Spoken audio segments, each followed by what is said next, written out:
Hey, welcome back. So let's make a sea moss and dark red Brazilian clay soap. So I have all of my supplies. I'm going to prep my dark red Brazilian clay, which I got from Brambleberry.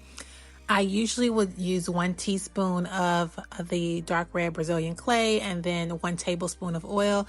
I mix it all together because I don't want clumps in the I don't want clumps so I can avoid speckles in the finished soap.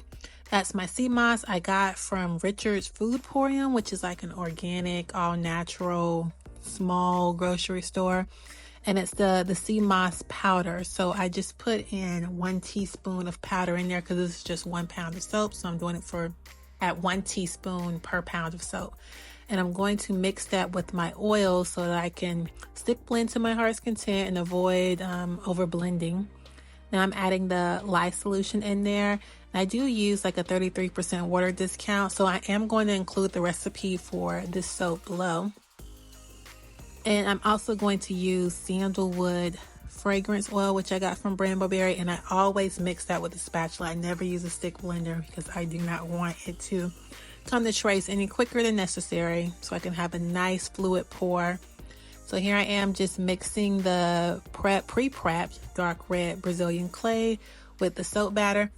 And the reason why I wanted to use the red Brazilian clay or dark red Brazilian clay is because it really helps to soften the skin, and it's really good for rejuvenating people and really good for like oily skin. So I thought I would try that and see if it really is going to do what it said it's going to do.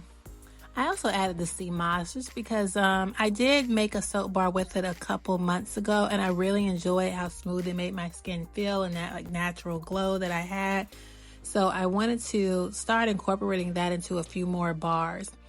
Well, here I am just spraying it with isopropyl alcohol, and that's just to avoid soda ash, which is not harmful. It's just aesthetically not pleasing.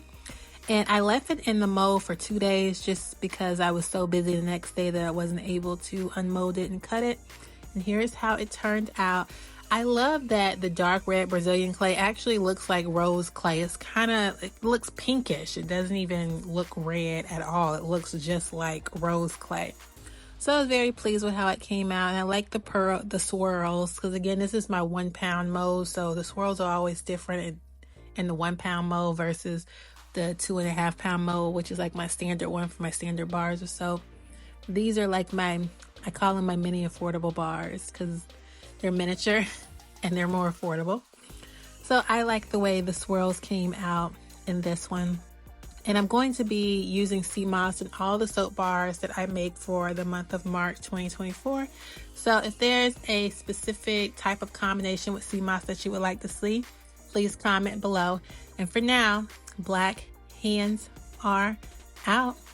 Bye bye, guys.